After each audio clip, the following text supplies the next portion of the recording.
we focus on an effect in a define and measure phase. So primarily what we look at, what is my pain area, and what is a metric for that pain area, whether it is customer satisfaction, yield, cycle time, on time payment, reaching delivery on time, etc., etc. So if we look at that why, so we define that why and formulate a charter where we write down everything in that charter. Then we come to a measure phase where we say whether that measurement system is reliable and is it the right method to measure, etc. And then we also look at the measurement system analysis because we want to understand whether the variation in the process, what we are looking for or what we are looking or perceiving or feeling, is due to actual process variation or because of a measurement system variation. So we wanted to ensure that my measurement system analysis or measurement system variation is within limits so that I can focus on the process. Because if my measurement system variation is more and I improve a process, it may happen that it will not reflect in an overall improvement in the process because my measurement system variation is more. So there were limits on that, 10 to 30, 30 and more, etc. Based on that, we also looked at what is the present capability of the process. And in that present capability of the process, during that present capability of the process, all the processes we brought on the structure of 0 to 6 or on the scale of 0 to 6. So that is what is an advantage. Basically, Six Sigma or any improvement is to improve the capability of the process. So how to improve a capability, that also we looked at arithmetic formulas using CPK into 3, or how many standard deviations I can accommodate on one side, or how many defects in the process. After that, we moved to an analyze phase where we looked at various tools to analyze, to understand what is the root cause of a problem.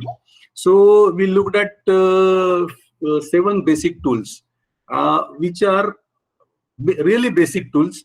And if we look at that, 95% of the problems get solved by those basic tools. Or I would rather say, unless you use one of the basic tool, you can't go for an advanced tool. So we finished last time discussing about the basic tools. Now we come to a new 7 QC tools. As I said earlier also, there are few methodologies or few tools which has originated from Japan and from USA. So this is also called as a new 7 QC tools, or few of them called as a management tools. So basically there is no quantitative analysis which is done here, but the analysis in these tools is based on the management style or management tools. So we'll not go in detail of each and every tool, but we'll look at how tree diagrams are used or fault tree method is used in analyzing a root cause. So it is one of the method which is generally used during root cause analysis. That is why I am considering this. So how the fault tree method works? It again works, everything in analysis or root cause analysis works on the effect and cause relationship. So what is the effect and what is the cause? Based on that, we keep on asking why, and that is how we arrive at a system or a process where we change a system or a process to improve our process permanently. That is what is very important. So just an simple example: car stopped at signal, could not restart. So there can be events which are called as an either or.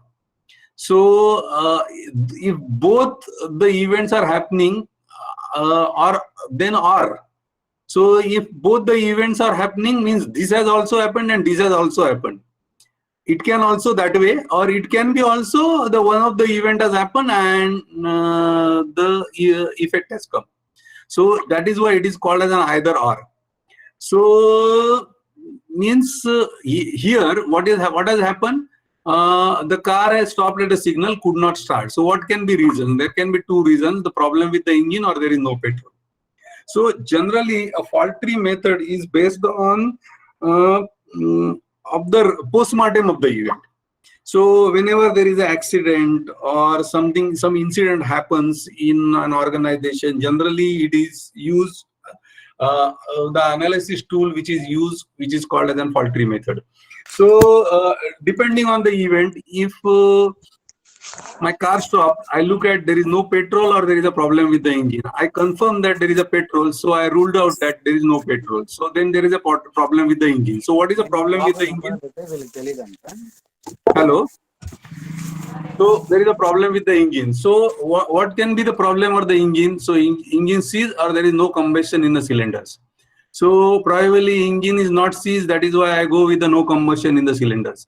Actually, I go and found out the evidence that engine has not seized or there is no petrol like that. And then I ruled out that. So no combustion in the cylinder again goes for various reasons why this could have happened. So I go and search and look at the evidence and then ruled out the next one, and again find out that air fuel mixture was incorrect. So why it has happened? Again asking why. So probably air supply was inadequate. So why air supply was inadequate was because choke was set incorrectly.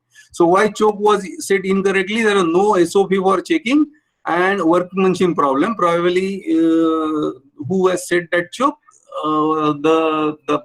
The particular mechanic has a problem of an workmanship. That is why this has happened. So there is no SOP for checking also. Ki after somebody has done job, nobody has checked that. If a new person has done it, then there has to be some checker or maker checker method has to be established so that these incidents can be avoided and the reoccurrence of the event can be avoided. This is how it has to be done. It is called as a fault tree analysis, or we'll look at the next, that is also called as an YY analysis. But here what we consider all the probable reasons. That is what is important here. So then we go actually at the place and then rule out that this has not happened. That is why we confirm that air fuel mixture was incorrect. Like that it goes, and ultimately it goes with the system or a process. Even no SOP or workmanship, the problem doesn't stop here. You can ask why, and it may have linked with an HR policy of an garage or organization where you can change the recruitment procedures, etc. Because poor workmanship means inadequate training, or the person who was recruited is not capable, qualified, etc. to get that knowledge, etc. can be identified, and that is how you have to change the process or a system. That is how it goes as a root cause analysis. This is this is what is called as an fault tree analysis method or failure event method. The next method is YY analysis. So don't take Ramayana seriously, but I will explain you using a Ramayana. So YY analysis, there was a war.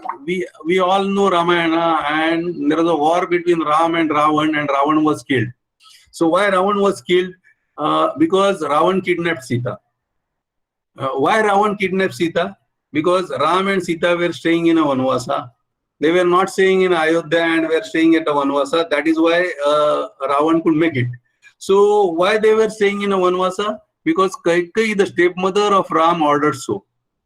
So the Kaikeyi, why Kaikeyi could able to order so? Because the Kaikeyi had a Vardhan from King Dashratha that whatever three things you ask me, I will do it. So during that, one of the Vardhana, she said that send your eldest son Ram to the Vanvasa for 14 years. So why Dashratha had given a Vardhan to Kaikeyi? Because the Kaikeyi saved King Dashratha by inserting her finger while on his rath was collapsing during a war. So Dashratha was on the war, and his wheel of his rath was wobbling and collapsing. And what Kaikeyi did, by inserting her finger, she could maintain the wheel of the rath and saved Dashratha's life. So if you ask why, it goes to a system. It is a reliability issue of pure maintenance practices. So it is very important to understand that a process or a system. So if the maintenance practices of a Ratha for Dashratha could have been good, or this incident could have been avoided and whole Ramayana could have been changed. So the don't take it Ramayana seriously, but it is important to understand how YY analysis can be done, and we have to reach ultimately to an process or a system. That is what is important, which is important here to understand. So keep asking why till you address the issue in the process or a system. And if you change the process on the system, then probably you improve a process and the gain will be permanent. So what we are interested in, sustaining the improvement. And the things can be improved even administratively, but we are in a Six Sigma approach. We are not interested in improving the things administratively. We want to improve a process or a system. That is what is a thrust. That is what we call as a root cause. So based on that, now we were talking about Y and X's. So these were very few simple tools which can be useful for your analysis. Now we are moving to a slightly advanced tools, which is one of the important tool, which is called as a correlation regression analysis. So correlation analysis can be a bread and butter for you when you join any organization. So because you are a chemical engineer and probably you will be looking or monitoring the parameters, production parameters, etc., etc. Even if you go and join any technical services, the correlation analysis is the most important part. So when we can do a correlation analysis, dependent variable and independent variable. What is dependent variable? Dependent variable is Y, because Y is depending on my independent variable, which is called X. So when the Y is continuous and X is continuous, we use correlation analysis. Means what? My Y is also temperature, pressure, or yield, or metric ton, etc. And my all the parameters which are independent variable can be various parameters which are operating in the process. So let us understand what is correlation analysis, and then I will explain you actually using a process also. So what is correlation analysis? We looked at an diagram during our basic quality tools, which is called as a scattered diagram. So we just add an view, which is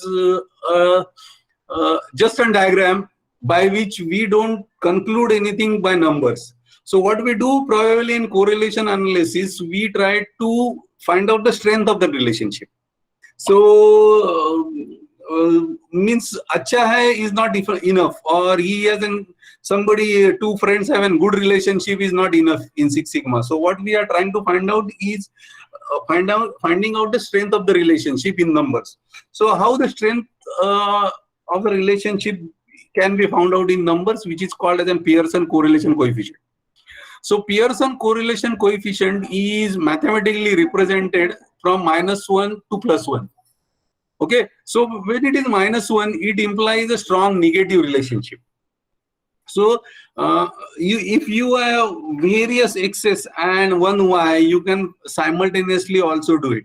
So what is important here is, if I get a correlation coefficient which is towards -1, then it implies there is a strong negative correlation.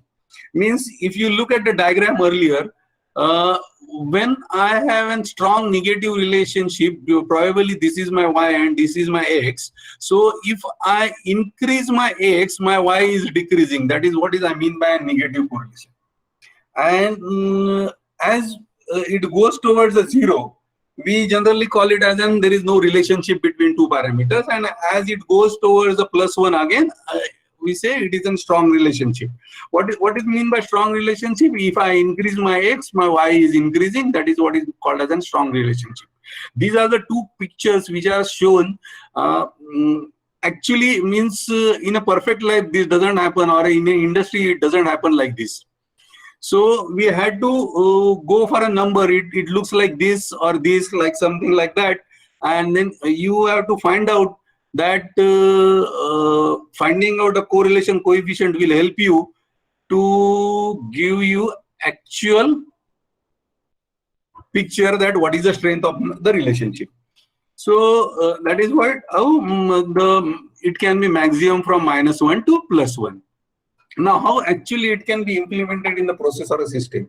So let us look at a process of an polyester making. So in the continuous polymerization, the continuous polyester making process has a 3 sub processes, which is called as continuous polymerization, spinning, and winding. So if we look at only one section of the is continuous polymerization.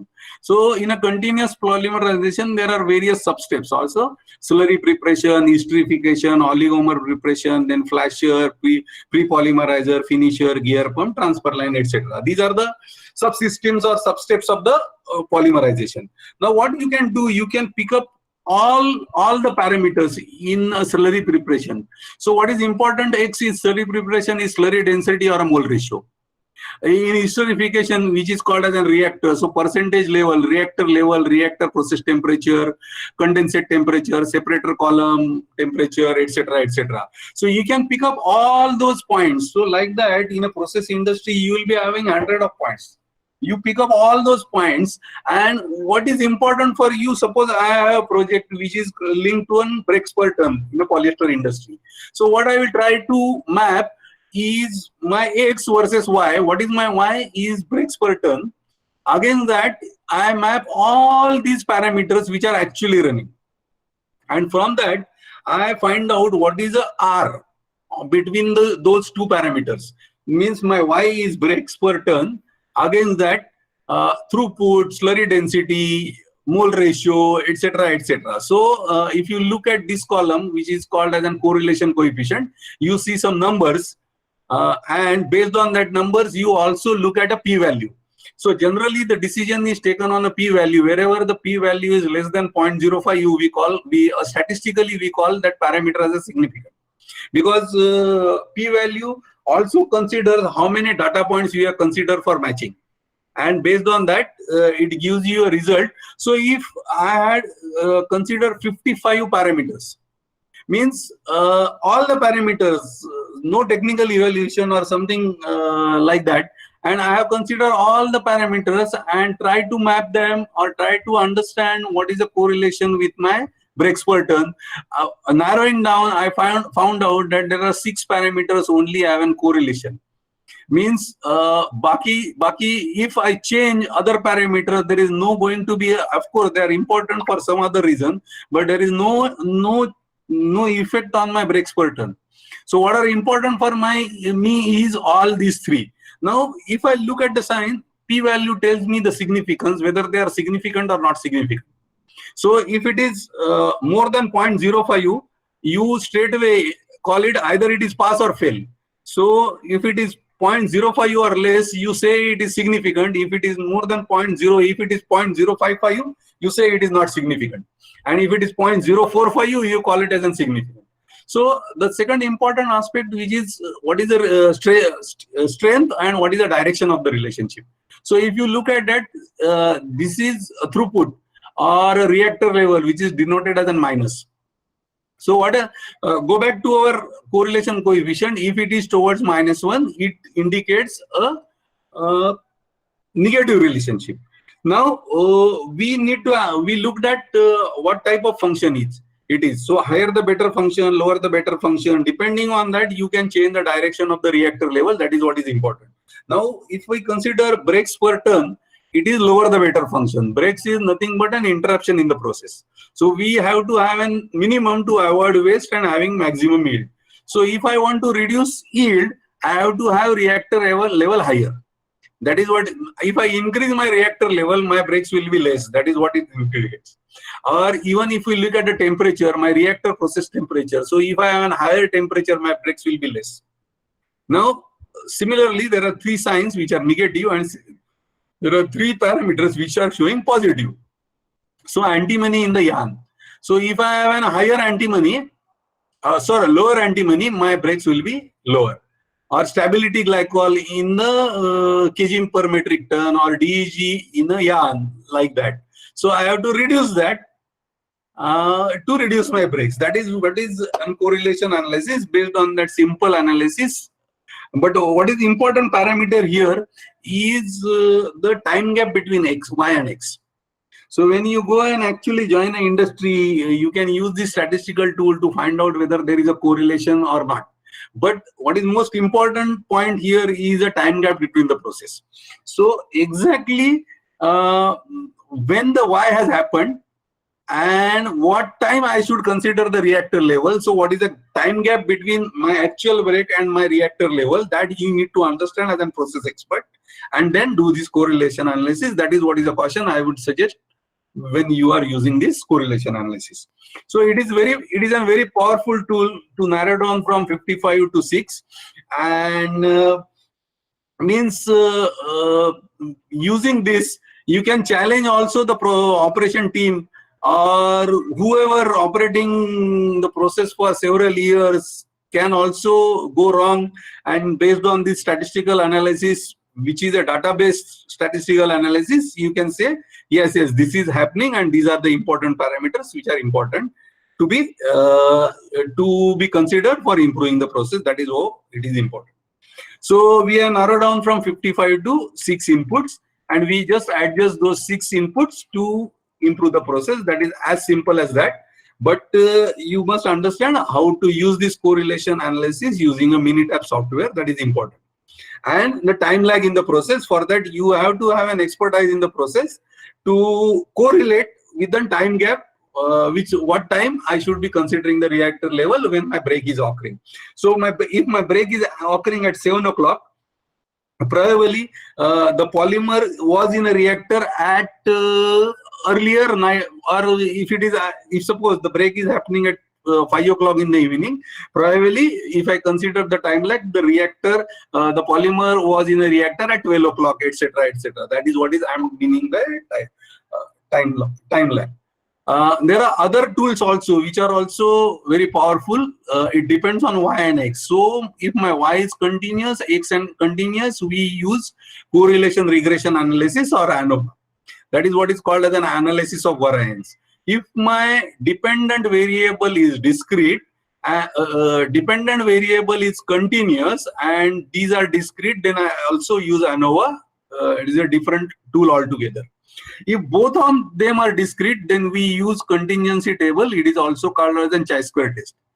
And if my dependent variable is discrete and my independent variable is continuous, like we use binary logistic regression. It is same like an regression analysis, but when we say binary, means my outcome is going to be okay, not okay, yes, no, etc. That is what I mean. So if we say simple, in a game of basketball, we have years of practice and a distance from the basket.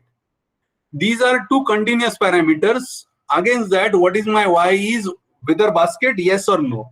So that is what independent variable is. The effect is yes or no, okay or not okay. That is how you can use this. So we'll not go into detail of that as you are only considering an yellow belt, but I'm just giving you an overview to go forward and learn these tools also, which will be useful for you in your career. So let us come to our next tool, which is called as an box plot, which is very easy and very important. You can use it very handy. When to use, compare two or more numbers of data sets for an variation and outliers. Performance of the two different products, machine-wise comparison of efficiency data, or comparison of a performance supplier-wise, lot-wise can be done using a box plot. So let us look at how box plot looks like. So box plot looks like a box. So you have this type of a graph, which is called as a box plot, where there are the box, upper line of the box, which represents a Q3, which is, we can call it as an 75th percentile. You are all engineering students, so you understand what is 75th percentile. Then Q2, which is on center line, also called as a median, and Q1, which is also called as a 25th percentile. So this is how a representation of the box. Now your Q2 is a typically a median because it is a middle figure. Now if your Q2 is not equal to mean, that means what? Your data is not perfectly centered, or you are not having a perfectly normal curve or a bell-shaped curve. That is what it means. Ideally, this box has to be at center. If it is at center, your data is perfectly distributed, or if it is data is perfectly normal, then it will have a perfect box where mean and median will match. Now the fundamental question is, whenever you look for any improvement or anything, if you suppose ask anything, what is the average score, or generally how is the performance of your class for the maths subject maths. So generally what you refer always an average. But what is the assumption when you refer an average? When you refer an average, your assumption is data is perfectly normal. Data is perfectly normal. But if it not so, the mean is not a correct representation of the data. So what generally should be considered? Generally, it should be considered as median. So because median represents the perfectly center figure of the data. That is what is, and if your data is always normal, if it is a normal data, then mean will be equal to median. So it is always better to consider a median when you are looking for any improvement. But traditionally, or with our mindset, we generally don't look at a median. We always look at what is a mean. If you look now you will be appearing for the interviews. So typically, the HR guys who will come to your college or institute, etc., they typically talk about a median salary in the grade. So he will always tell you, you will be taken up in a this grade, and the median salary of that grade is this. So they always talk in terms of the HR people. When they are representing a salary, they always talk in terms of the median, because median is the right representation of a middle figure. Even the data is not normal or perfectly bell shaped, etc.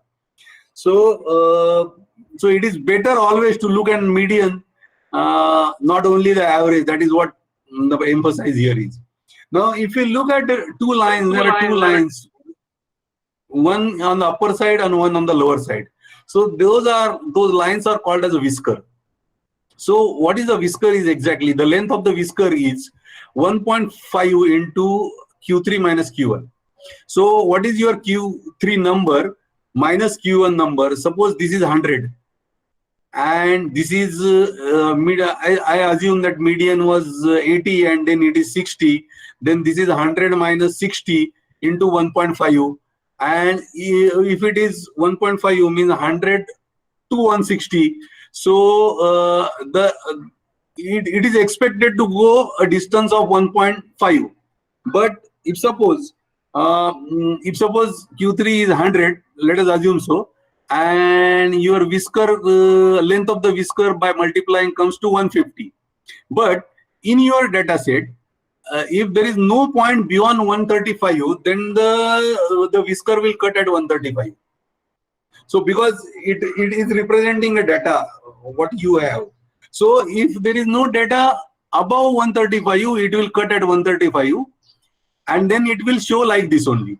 And if you look at this typical box plot, you can see the whisker on the lower side is longer than the upper side. Why? Because it goes up to 1.5. If suppose there is a data in the data set, means if there is a number in the data set, the whisker will go up to that length. And after drawing up to the length, if there is a point beyond that, then it will show it as an outlier. So when we look at a data set, you can understand there are no outliers on the upper side, but there are outliers on the lower side. There is one outlier which is on the lower side, so there is a variation on the lower side. I'm not concluding here whether it is good or bad, because we don't know what type of function it is. It is a lower the better function, then it is good. If it is a higher the better function, then it is bad, etc., etc. But it will represent you a variation in the process, and from that variation what you can see. Now there is a typical some activity which is done by an operator. The name of the operators are Ashok, Balkrishna, Madan, Gajanan, Sachin, and Kripashankar. So the activity, the timing was taken for every time for how much time they are taking for any activity, and they are mapped like this. So using a box plot, you can very well understand there is a problem with the Madan and Gajanan. They have a very high variation within the process. Sometimes they take 14 minutes also, and sometimes they finish their job in 3 minutes also. So then if you want to improve a process or a cycle time in the process, probably you will go and actually watch the process, how Madan and Gajanan is doing. And probably you can also understand how Sachin is doing, because Sachin is sometimes finishing only in 2 minutes. He has a variation, but in a control manner, one of the best operator, you say, but he has an data points on the lower side, although variation is high compared to Krupa Shankar. Krupa Shankar is very content and he has less variation, but then you can observe what Sachin and Krupa Shankar doing differently than Madan and Gajanan, so that you can improve the process and reduce the cycle time of the process. That is how you can do it.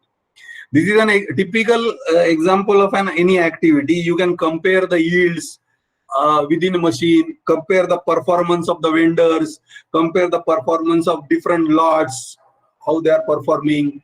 You are changing any means you had a new vendor who has supplied you some chemical, and you want to see the effect on the performance or the specification, end specification of the product. You may compare vendor 1, vendor 2, etc., or there are several vendors like that. So at the end also, when we actually complete our project, we generally it is must we compare using the box plot where what was my earlier performance and what is my next improved performance. Now I keep on emphasizing it should be statistically improved process. So if my box plots are distinctly different, I can visually look at and say the process has improved. So this is one of the example where data was lower the better, and this is before, that is September to November data, and this is improved data from March to June. That is how it is done using. There is also tool. We don't go by an visual inspection only. We also use a tool which is called as an hypothesis testing to find out by numbers whether data whether my process has improved or not improved. So you can use this box plot also at the end of the project to compare my before data, my after data. Now if for example, or for just consideration, if you consider this whisker is so long here, so probably in that case, you will say that no, both the data sets are overlapping each other. So I cannot really call this process as improved, statistically improved. That is what I mean using a box plot. So next tool is failure mode effect analysis. It is also called as an FMEA. So FMEA is generally, there's a concept which is earlier, or a mindset of the people, that FMEA is only used for an equipment reliability. But Ford Motor Company is an example. Those Ford Motor Company has used FMEA for all fields, and that is why they call it as an process FMEA, equipment FMEA, and design FMEA. So when they are doing an equipment FMEA, probably they are trying to improve the reliability of the equipment or a component, etc. When they do a process capability, process FMEA, generally it is related to a Six Sigma project, because in Six Sigma we always use to improve a process. So what are the problems in the process? We identify those problems and do an FMEA for that. And the third is an design. So if they are going and designing a new product, suppose Mahindra is coming up with a new vehicle, etc., etc. So probably before going into the market, they will do FMEA for all their parts, and then they will ensure that there is a reliability of the products or components, reliability of the equipments and components, and then they will go ahead. So FMEA, again, it is a process. So what are the inputs for the process, FMEA process? So if we consider FMEA as a process, there are 4 or 5 types of inputs which can come to an FMEA, which is called as a detailed process map, cause and effect diagram, fault tree method, control plan, and customer requirement. Now you all know, we have already discussed what is process map, detailed process map to find out the excess. Then we are also considered cause and effect diagram, how a potential excess can be found out. And we also had a look at what is a fault tree method to identify the potential excess. So we'll look at this fault tree method again to clarify you more how the fault tree method can be used to identify the potential excess. Because earlier what we saw was an analysis of an event or analysis of an accident analysis of an accident using a fault tree method. But how a fault tree can be used for FMEA, that we will look at. So just consider, this is what is an effect, loss of an down pressure. Okay, so for that effect, what can be the causes? So the one branch is power, then combustion, then fuel or air.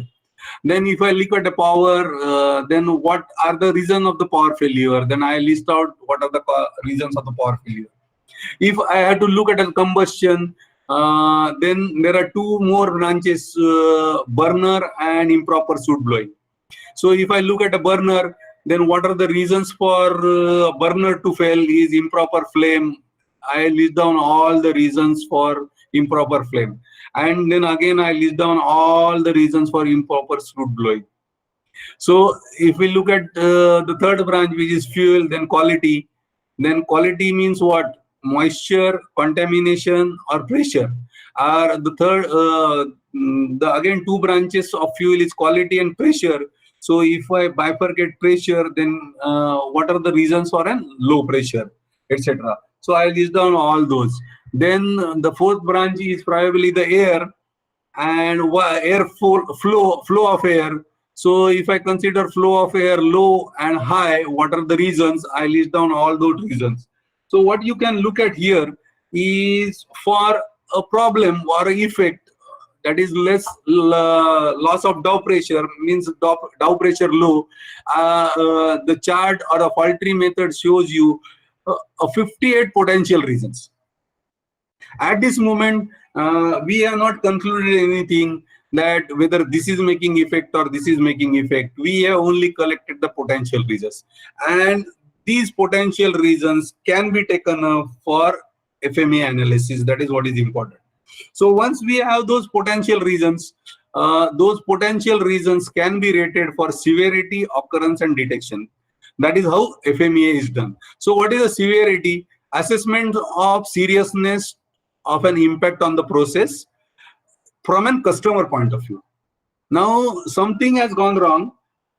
We have a loss of down pressure.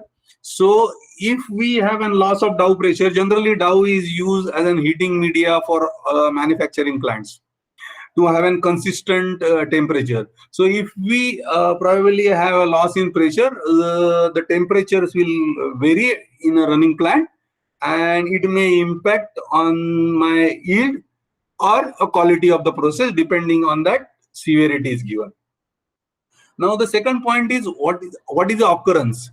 So the severity rating is given on 1 to 10 scale based on the effect, while occurrence rating is given for an individual cause, that is all 58 cause based on the historical data, what is the likelihood of the event or the likelihood of the occurrence.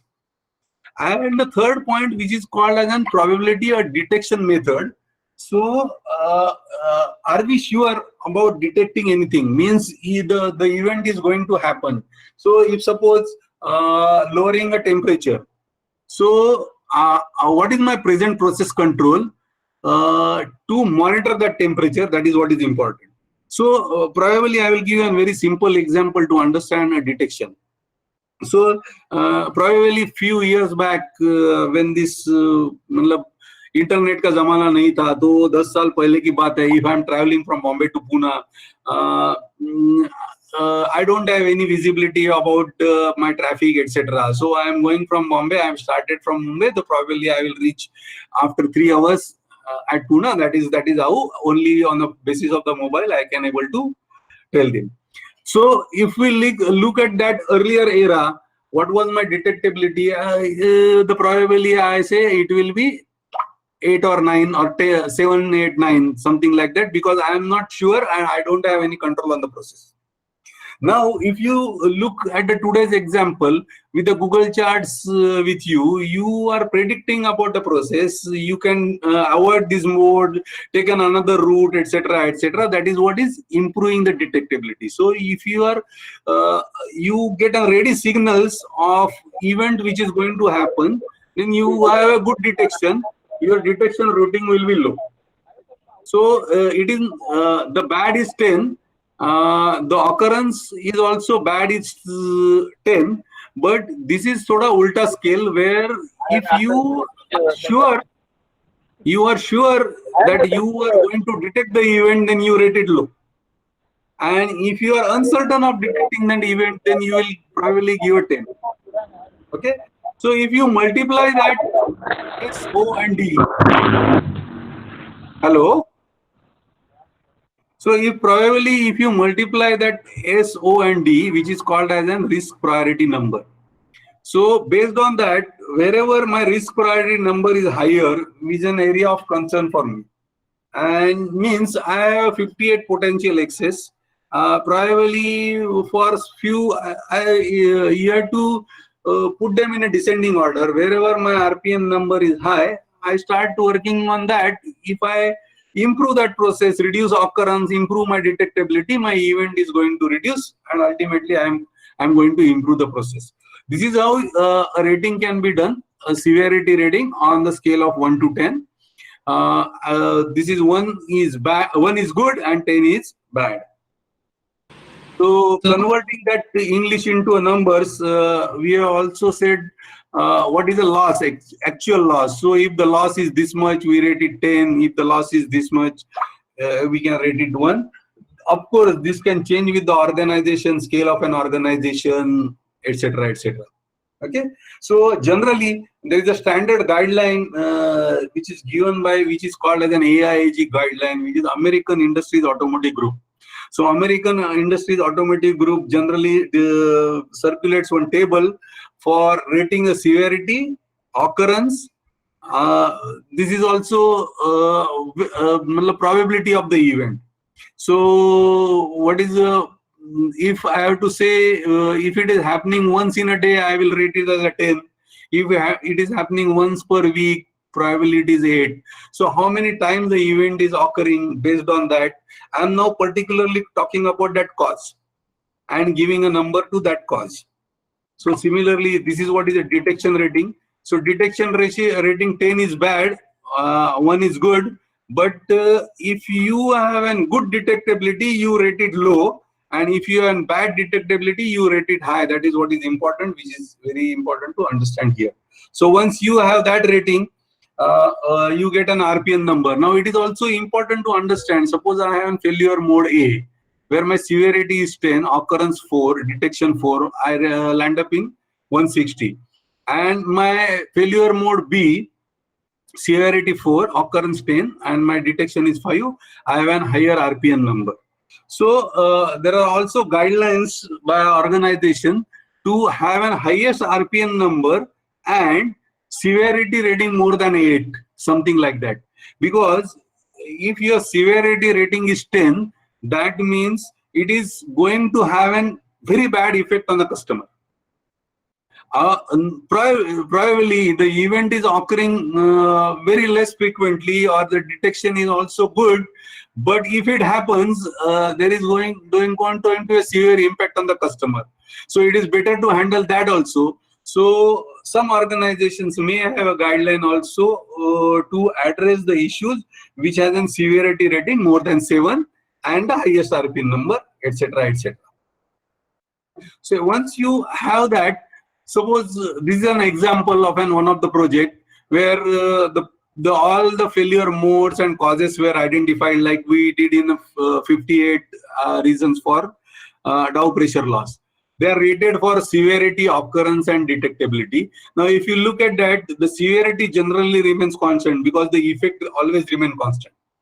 So generally severity doesn't change for all the causes, and severity also, you cannot also reduce that severity.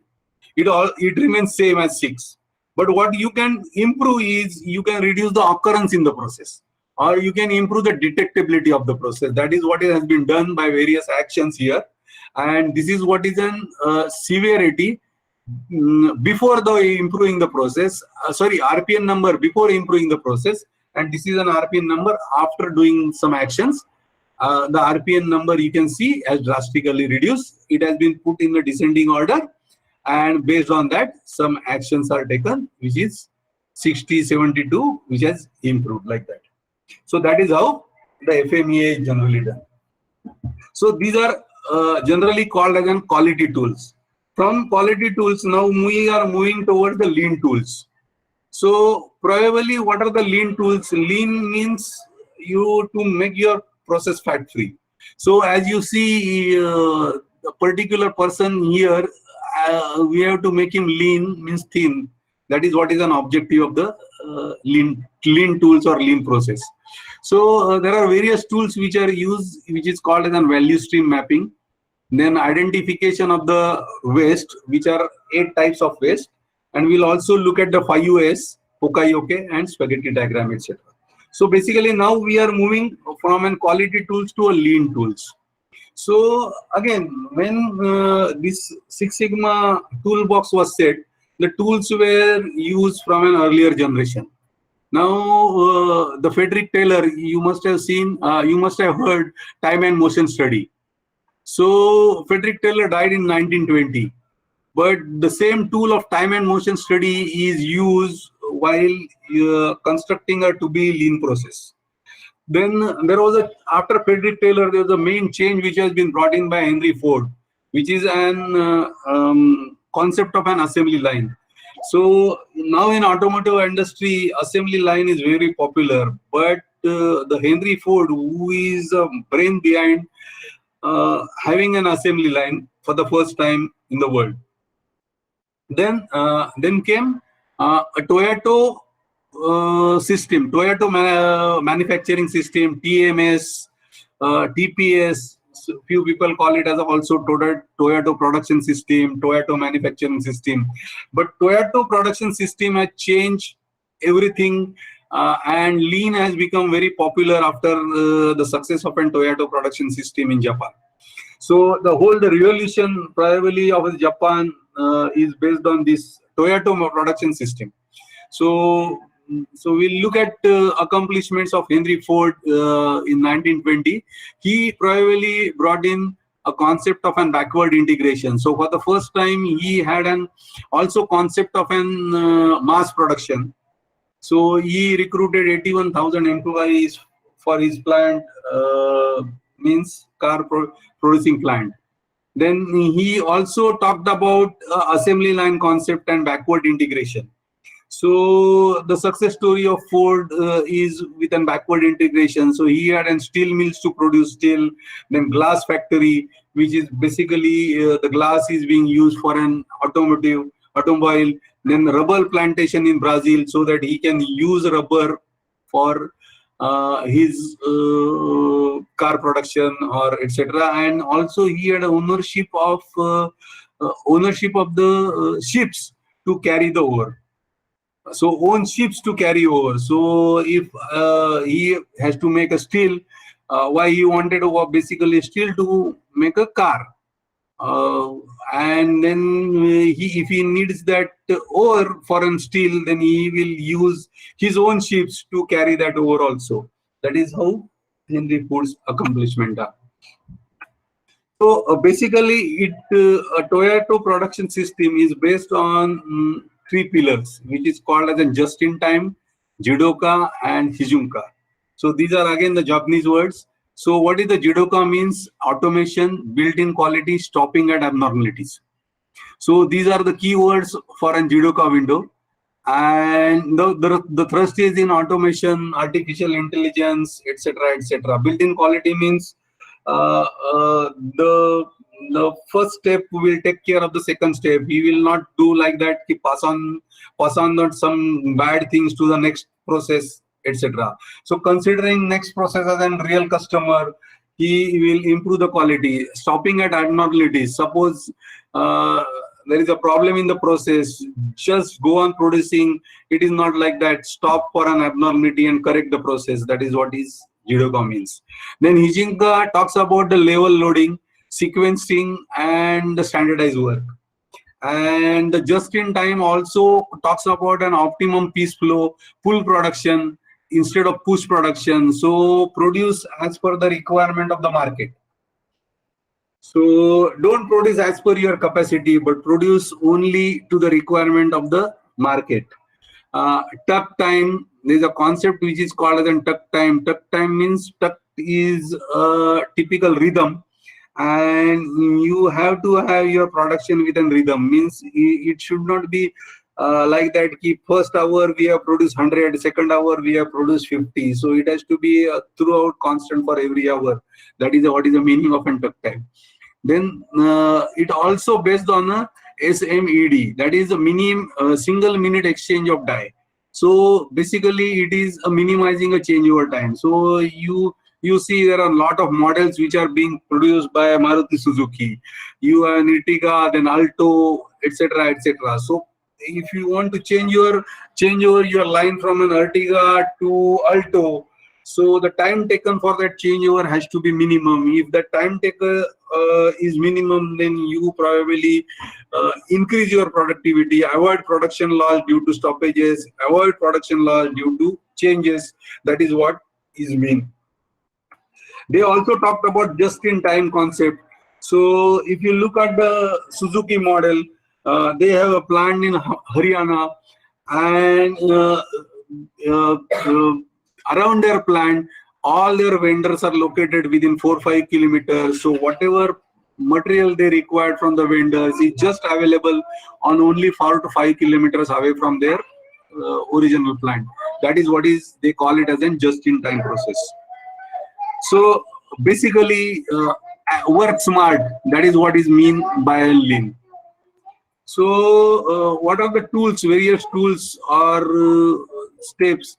Now, as a very simple example, what is a value-added time versus non-value-added time? We go to a doctor often, or have you undergone any medical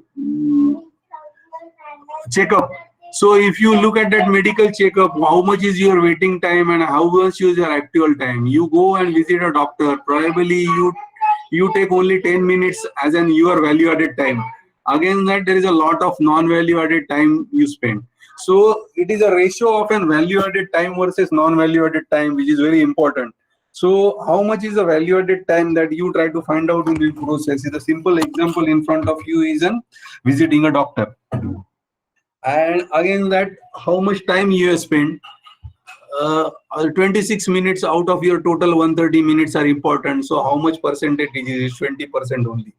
So we try to increase that value added time in the process. That is what is very important. So you have to reduce your waiting time, etc., etc. So all the big hospitals nowadays working on their medical checkups. So how this time can be reduced and how process can be made fast, that is what is very important. So primarily it can be done, the tool which is called as a value stream mapping. So it can be also used in organization. So there are various steps in organization, which is called as a stamping, welding. I'm just giving you an example because you will be able to appreciate that using a manufacturing example.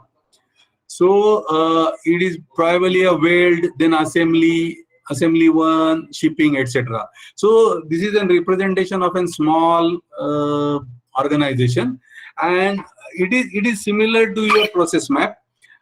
This is how the process moves. But what we are trying to do when we are mapping a process, we are trying to find out the problems in the stamping or potential excess in the welding step, etc. Now, what we try to find out lag time also, and what is the actual value added time also, and how much is the waiting time also. So if we look at typical value stream map, stamping is a process which is completed only in 1 second. For that 1 second, a part has to wait for 5 days in a queue. That is what is very important to understand. Once this 1 second is over, then again it waits for 7.6 days to actually do a work which is called as an weld, which is 39 seconds. Then again waits for an 1.8 day to complete their work at 46 seconds. Then 2.7. So what is actual time and what is the total processing time? So my actual production lead time was 23.6 days. Out of that, my processing time was only 188 seconds. So how I can make my process thin and efficient so that my actual production lead times will get reduced and my value added time will increase. That is what is all effort is. Now we go further in analysis, and what we exactly do, so we find out at each process step what is the cycle time, and means how much is the time taken actually at that step, how many defects at that step, so how many percentage defects, because what is our interest is at the end we should have an overall improvement in the process. So the box contains information on about the total cycle time, then defects, then non-value add time. Within that 10 seconds, what is the non-value added time, which is 3 seconds. Then probably a changeover time. If suppose I want to change some stamp or etc. This is typically if we consider an example of stamping. So stamping, what is the time required to change that stamp? Probably 5 minutes. So if I consider those 5 minutes, that is actually a loss in my productivity, because my machine remains idle for that changing that stamp. So what is my actual uptime is 99%. Then how many pieces I have and how many days inventory I have. Like that I do for each and every step. Like that, if you look at that, I do it for stamping, I do it for welding, etc., etc. And then I realize at many places why my inventory is remaining so high, and how can I smoothen this flow, because ultimately it stops here for 7.6 days, here for almost 2 days, here for 3 days. So how can I reduce those timings? And then for shipping also it remains there for 4.5 days, so almost 5 days. So how can I reduce my overall timing? That is what is an question we ask. So basically it is when we are doing this value stream mapping, we also get a direction to develop a future stream map, and then we develop a future stream map by identification of the bottlenecks and to guide us the focus areas or efforts also. So probably we can ask questions ourselves that what is the rate of demand and hence the rhythm of the production, how much does the demand vary, how probably these can be questions which can be asked at each step or doing that. Then identify all process improvements in various categories like simplification of the process, new technology, can we use new technology to avoid this processing time, then step elimination, change authority levels. Of course, this change authority levels is important for an transactional industry, but even in a manufacturing, whether this is okay or not okay, or a guy who is standing at a shop floor can decide that, or he has to call production manager to decide that, it has to be challenged. Or combining few processes, or having parallel machines, etc., etc., so that there is a one-piece flow and maximum production will be occurred, so that we do not build up any inventory at any step.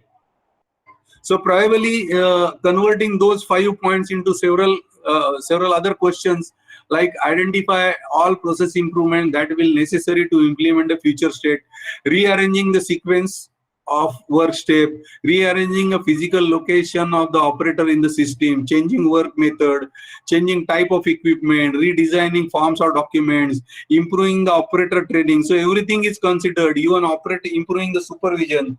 So can supervision be improved? Can the workmanship of the operator can be improved?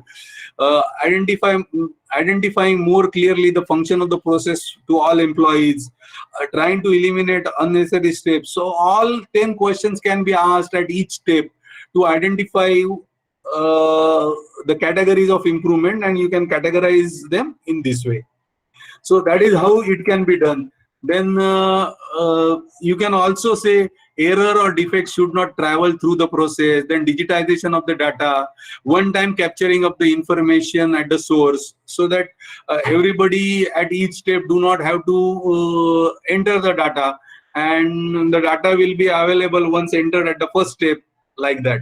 So basically, the review of each step following the principle of SCARE, say simplicity, combine, add, rearrange, and eliminate. And based on that, you can develop a map which is called as a future step map. So you can also look at various wastages in our processes. So I will explain you. There are various types of waste which are being considered to identify a future or to design a future process flow. So these are the 8 types of waste, which is called as in waiting, production, rework, motion, processing, inventory, and nowadays it is also called as an intellect in the process. So let us go one by one. So I will explain you all of them one by one. And few other areas of waste is also reprioritizing. So things are changing and we reprioritize everything. Poor planning leading to a frequent change in plans. Or energy wastages like waste of costly energy, reducing energy uses, or complexity in the process. Waste due to unnecessary complexity, ye bhi chahiye, wo bhi chahiye, like that we make our process complex, and then we unnecessarily keep on waiting for this. So what is waste of waiting?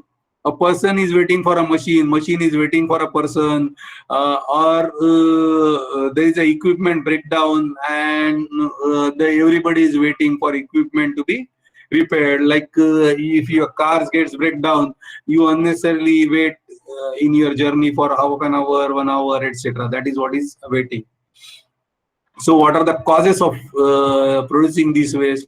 Is inconsistent work methods, unbalanced workloads, many handoffs, cross-sharing resources, lack of proper resources, and reprioritizing of work are the causes. And these are the examples of an waiting. Waiting for approvals. Many times people only wait, I will send it upward. Once they approve, I will send it to you, like that. Then probably boss keeps on waiting for information or plan which is being produced by or written by his subordinates. So overproduction. So producing much or producing a quantity which is not needed by a next process or a next step. So if you go on the highways, you will find there are so many vehicles which are parked like this. It is one of an example of an overproduction where we keep on producing, and if there is a market, there is no market demand, then we keep on storing vehicles like this. We always have 1 or 2 extra copies of Xerox, then extra files, extra slides, or if you are making tea, then probably you will always have some extra tea which is a waste. That is what is meaning of an extra production. So basically a product produced which is not required by a next process is called as an overproduction. So if there is an inconsistency in output, means step 1 has an output of 5 pieces per hour, and step 2 has an output of 4 pieces per hour, then it is going to be called as an overproduction, because step 1 will produce 5 and step 2 will only cater 4. So there is going to be an inventory in between this step 1 and step 2, and which is typical example of an overproduction in a Japanese concept. So these are few of the examples of an overproduction, and these are the causes. So typically in a Japanese language, it has to be uniform flow. So if my first step is producing 5 parts per hour, then my last step also should produce 5 products or 5 items per hour, so that it is an uniform one piece flow, and there will not be inventory piled up at any of the station. That is how it works, and that is one of the example of an overproduction. Now additional information is also called an overproduction, over processing, extra documents with your bills. So if only bill is required, many times people vendors send extra documents which is not required. That is also we call it as an extra production. The third type of category, which is called as a defect or rework. So anything which is produced defective, if it is noticed in your own organization, it has to come back for a rework. And if it is unnoticed and goes to a customer, then it is going to be a customer complaint. So the focus has to be on a minimum mistake, fixing mistakes, etc. It may be discovered internally or externally. So in transactional world, there are many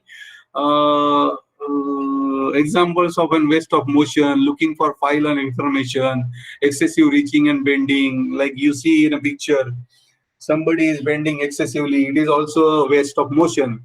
That is what is pointed out here. The causes are equipment, office layout, lack of workplace organization, poor handling, storage standards, inconsistent work methods, large batch size, etc. etc. So what we have talked about, there are first is work pit. So waiting, overproduction, then defect, motion, then over processing. So typically, if you look at the photograph on your slide, it is very raining heavily. Still, he is watering the plant. So over processing. Too many people looking at, or if you want to do any presentation to the boss, you keep on over producing, looking at it every time. Endless refinements, redundant approvals, which are called as an over processing of an atom. Okay, so you can use new technology to overcome all these. You can use machine learning or automatic intelligence, robotic intelligence can be a solutions for this over processing. Then inventory. It is as I explained you, if the output of an first step is not matching with an output of the second step, there is likely to be inventory in between 2 steps. And this inventory is a loss according to a Japanese term, and because it carries a cost, and if it carries a cost, it is a loss for an organization and has to be minimized to make a effective and efficient organization. So primary causes can be a batch production, long setup times, push production system instead of pull production system, bottlenecks or constraint in the systems, work in progress piled up due to time trap, large batch size, etc. can be reasons. So it is also talking about a waste of transportation. There are 2 things now: waste of motion and transportation. So waste of motion is related to an human, while transportation is related to an equipment, goods, etc. So probably you will have multiple storage locations, inter-office memo, movement between floors and of the same office. This is not only restricted to offices. You will go and find that within an organization also. So this has to be taken care and improved during a design stage itself. But even you can improve your process. So location of the store, from where you get unpacking material, etc., etc., which is very important and has a lot of waste of transportation. So the 8th waste, there are primarily 7 wastes which are related to process. There is also 8 ways, which is very commonly said in Japan, also which is becoming a popular right person at right job. So if you don't employ a right person at right job, it is also a waste of intellect. So then you will have probably less efficiency or less effectiveness of the one person. That is what is an important. So what can be other areas of waste, which is delay, duplication, unnecessary movement, unclear communication, incorrect inventory, opportunity loss, or error. So these are one of a few examples to develop and to be processed. So based on this waste also, we can also use the concept of these 8 waste to arrive at an to be processed. When we had an or an during value stream mapping future process. So we can do looking at this waste also. So another concept which is called as an 5S philosophy. So what is 5S philosophy? Is like Six Sigma, there are 5 steps. They have 5 steps for improving anything. So even if suppose you want to set your study table right, you have an study table which is assigned to you. You can do or implement a 5 years project at your study table or your wardrobe where you generally keep your clothes, etc. So try to implement the 5 years methodology at your study table or wardrobe. So what are the 5 steps? It is called as in sort, systemization, standardize, shining, and self-discipline, which is most important. Now, how frequently you clean up your study table? So once in a month, and we take 1 or 2 hours to clean up our study table and take a pride that yes, I cleaned up my study table today, etc. So the question here, because quality thinking is a different mindset altogether. Now, if you look at those 2 hours, are they value-added activity or not value-added activity? So if you really say, you say with the pride, I have done with my study table today, cleaned up everything, which is value-added activity. But if you have everything perfectly set up, you are implementing 5 US like this, and you have a self-discipline. It is a non-value-added activity which you do every month. So try to implement 5 US at your level for your study table and for your wardrobe where you keep your clothes, etc. So look at whether actually try to implement the 5 years process at your home. So what are those steps? First step is sorting. It is not again rocket science. It is very simple, but there is a methodology for that. So segregate required, usable, reworkable, and absolute items. Means sorting. It has shown in a red. So if you don't need that atom, just keep that away. That is what is meaning of sorting. And you can assign another place, but not at your table. So what is a systemization? Basically, the systemization, or there are Japanese name also, because this methodology is originated from Japan. But these are the US names for this. So probably this particular step is called as a PEPP. So place for everything at this place. So whatever you have, you in a first step you have sorted what is needed for you. Now what is needed for you? You have 88 atoms which are needed for you. You have a place assigned for that. So go and just visit a kitchen of your mother, which is an example of an 5S, where to locate tea dabba or sugar dabba exactly, which is absolutely for place for everything at its place. That is very important in a 5S. So this is what is an systemization. Then once you have that, you also can standardize that. So once you can have same type of an dabbas, etc., to standardize everything. So that is what is a standardization step. Then the next step is cleaning yourself.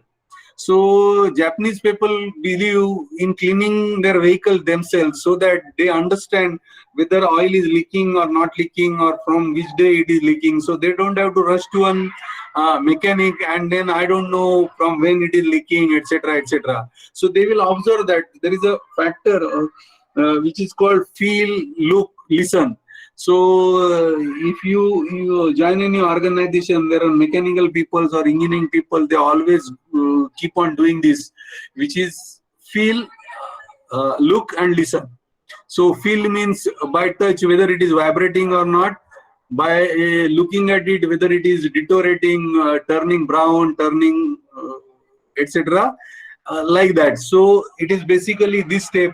And if you keep cleaning your desk every day for 2 minutes daily, probably it will sustain, and you will have a self-discipline, which is the next step. So you have a self-discipline, you maintain everything every day, so that you don't have to waste your 2 hours in a month to keep everything again set up. So that is what is a methodology is, which is called as an 5S methodology. Generally, it is used in workshops to identify parts easily, to identify missing parts, to improve the effectiveness of workshops, etc., etc. So basically, when you identify the first stage, sort, so you can sort out based on a dirty, dangerous, and difficult. So what are the dangerous activities which are done in organization? What are difficult activities which are done in the organization? So it may be added, value added. You need to do it, but why you are needing to do a difficult activity? So can we use some automation for using these difficult activities? Can we reduce the safety here? Are we doing some dangerous work activities? So can we reduce that? And if there are some dirty activities which are doing, can we use machines to do that? Or can we increase the cleaning frequency to reduce this? That is what is some questions which are to be asked. So based on that, there are few examples of an 5 years how workshop looks like. So it is again the live examples. So how it was earlier, after completing a 5 years, how it looks like. So there are labels on each. So what is kept where is very well understood. No need to open up drawer every time for looking for any part like that. So places assigned for everything, walkways assigned. There are tools, mounting boards which are like this, so that you understand any missing tool, or you can easily find out a tool, not to search for a toolbox, etc. So that basically it improves effectiveness of the process and reduces the cycle time. Then the next is, if you want to improve the process, what is important is a poka-yoke, means to avoid the mistakes. So basically you have to make improvements which are mistake proof, and you have to design, or when you are going for a feature state map, you have to design a process in a such a way which is foolproof. Like I was giving you an example of an dabbawalas. So the process is such that even although they are illiterate, only 5 to 7 standard pass, they have a communication problem, they cannot speak any language other than Marathi, but still they produce good results because of the process, foolproof process. So the poka-yoke means to avoid errors. That is what is poka-yoke. So mistake proofing. So there are various examples nowadays which are coming up in a car. So they probably, if you are not putting a seat belt, the car will not start. We are going to that. If your headlights are on, it will give you a beep beep beep signal. A simple example is of a washing machine. If you open the lid, the machine stops. So you have to make your processes foolproof or mistake proof. That is how you can go. You can in an automatic or in a continuous process, you can design signals which will take care or will work so that the corrective action also can be taken in the process. That is how you can build up mistake proofing in your continuous industry also. Then another example which is used as an or a tool which is called as a spaghetti diagram, which is commonly used while designing a process. So if you look at the movement in a shop, or if you look at earlier, if you go and look at your houses, which are the old houses which are built in towns or gaos, etc., you will never find kitchen near the door. But if you look today's shop, today's houses in the or flats in the big towns, you will always find a kitchen near the entrance door. Why? Because maximum movement is from kitchen to the entrance door. So basically, your bedrooms are inside now, and your hall and kitchen is near the enter door. That is what is called as one of the changes which has come up using a spaghetti diagram. So once you have that, the next process is an improve process. So if you have your future map ready, or if you identify any reason from your various analysis tools, FMEA, you can straight away deploy that and improve the process. Basically, improve phase is used to optimization of the parameters, and there is a one tool which is used for optimization of the parameter, which is called as a design of experiment. Due to limitation of your course content, because I am giving you exposure for an yellow belt, so I'm not giving you that tool, but it is a very powerful tool for an optimization of the process parameter in an industry, which is typically a improve level tool. So if we look at the improvements, so basically what we do, in an improve phase, we implement the action, and after implementing the actions, we look at whether my improvement is statistically significant or not. So basically, when I started, my process was at 20. Now I have improved it to 30. But if it is 30 like this, it is not statistically significant or statistically different than my earlier process, because there is a overlapping, and the overlapping and when I mean statistically different, means I avoid overlapping of the process. And if it is distinctly different, then I say my process has changed, and I do a hypothesis testing for that, and based on that I conclude that my process has improved. That is what is being done at the improve phase. So we also established using a test where my p-value gives me an indication that whether my process is statistically different or not. If you look at the box plots, you cannot wake out verbally, because there's a lot of overlapping here, and one cannot make out with a verbal inspection that process has improved or not.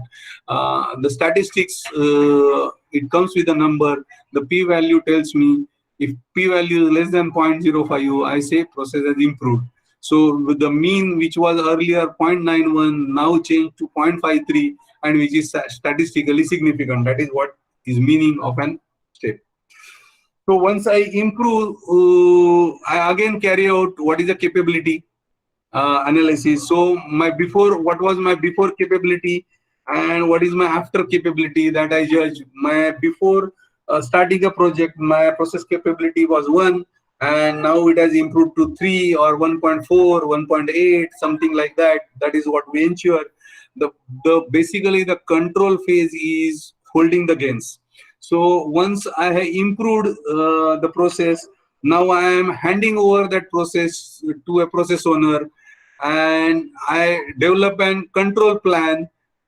Basically, the control plan has got 4 elements: that is, document change in procedure, use data to monitor performance, be proactive in planning for potential problems, assigning specific responsibilities for performing the work. So I come out with an action plan and hand it to a process owner that this need to be done. I have done this, and I improved the process. And my process improved is hypothetical. Hypothesis says that my improved process is statistically different. Now you take it over as a control. So when you start a project, you are the project leader. during a define, measure and analyze phase. In analyze phase, you start involving the operation people, and your who as a project leader, your involvement goes down at a control phase, and operating involvement of our operating team, which was very minimum at a define and measure phase, goes up at from analyze phase to control phase. That is what is very important. So basically, we draw control charts, and on that basis, we tell the process owner that yes, process is in control, and look this. So the charts can be drawn based on the type of a data. So if it is a variable data, then we probably draw an IMR chart or X bar chart. It depends on the volumes. If it is low once a day, it is IMR chart. If it is high, then it is X bar chart. If it is an attribute data, then whether lot size is constant or not constant. Then if it is a lot size constant, then defects and defectives. And if it is not constant, then also defective and defects. So there are various charts which are being drawn. So NP chart, P chart, like that. So it depends on the data, and then based on that, we confirm that our process is in control and hand it over to the process owner. So there are various rules to define that my process is in control. And if there is a failure for any of the 8 points, then we call it as a process is in not control, and we analyze. So basically, we divide our data points into 6 zones. So how it gets divided into 6 zones? Just look at that. You have a center line. Probably not an average, but what is UCL, control limit and lower control limit and process limit.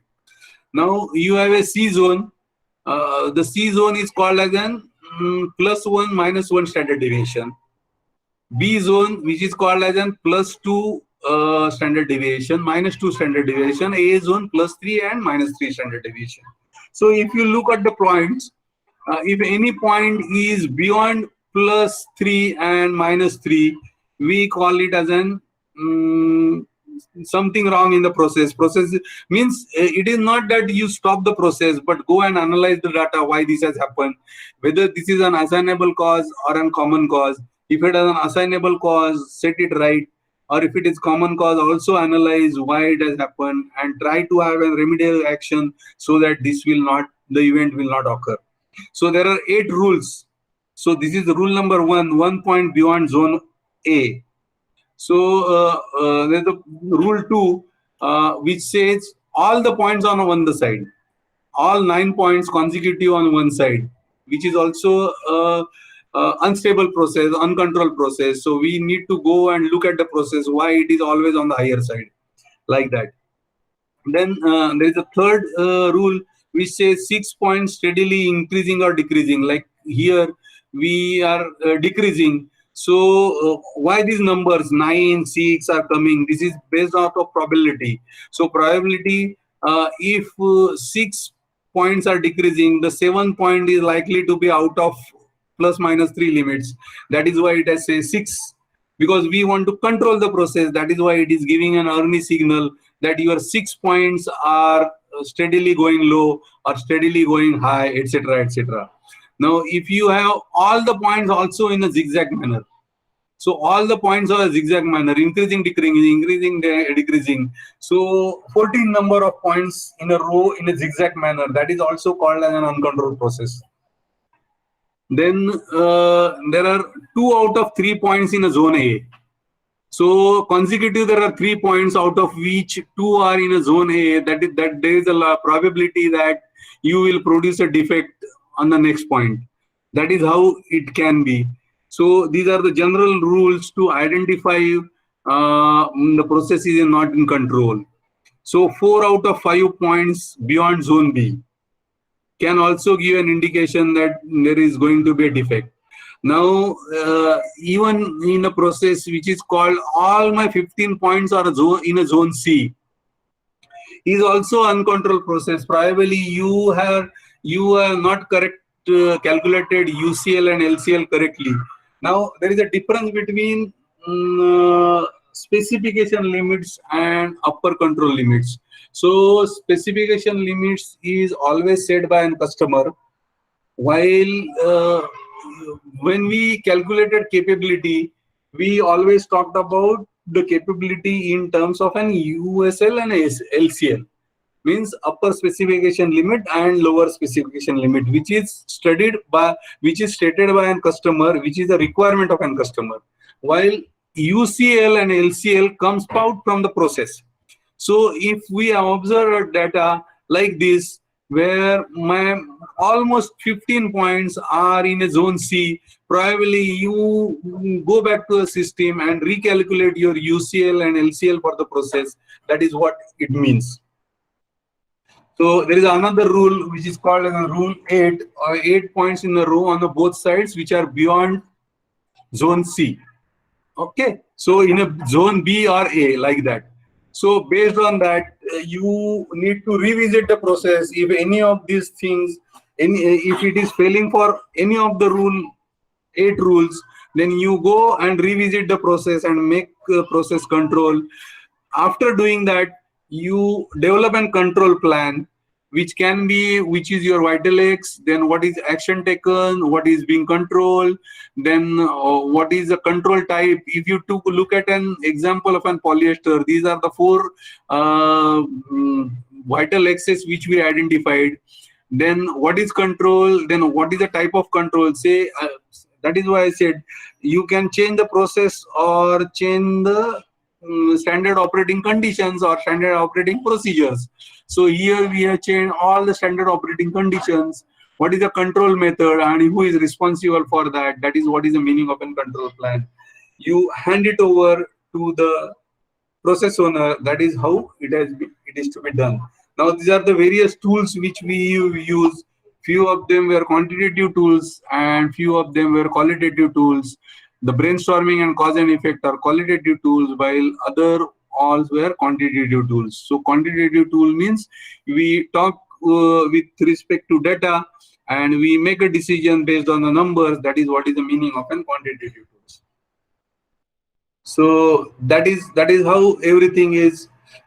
Six Sigma is not cure for everything, but it is a best management strategy to improve the process in a structured manner. If the methodology is properly deployed, will give you always a positive result for an organization. And if you have more such number of people, it cannot substitute your subject expertise or designing of a reactor or chemical engineering, etc. But definitely a culture of the organization where the decisions are made on the basis of the data, and the data speaks, not the person's knowledge or something speaks. That is what is oftenly said about the Six Sigma. So Six Sigma is not something else you do in your life, but it is what you need to do or what you need to practice throughout your career.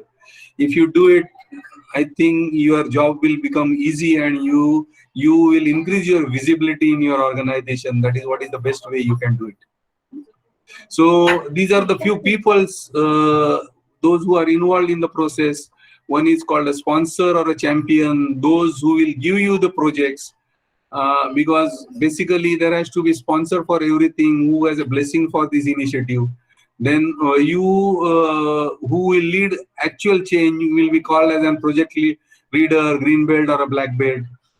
Then you will be having a team who will support you, and you will of course need a guidance where you will have a master black belt. Maybe your organization will have a consultant or internal resource. So that is from me on a overall methodology of Six Sigma.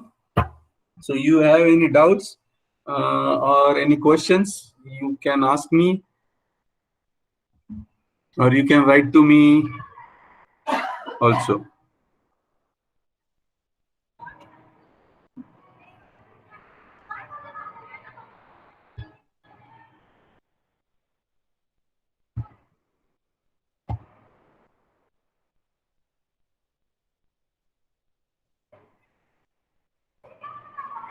Yes.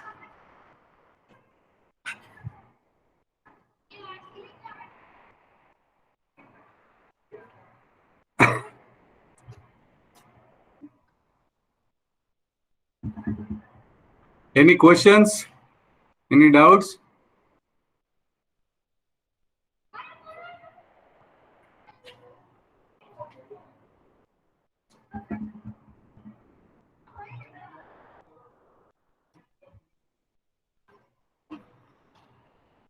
I think Nikhil is not here today.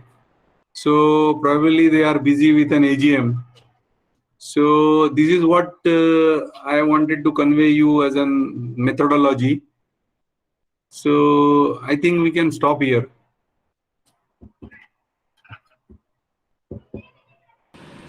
Thank you, sir. Thank you. Thank you, sir. Thank you, sir.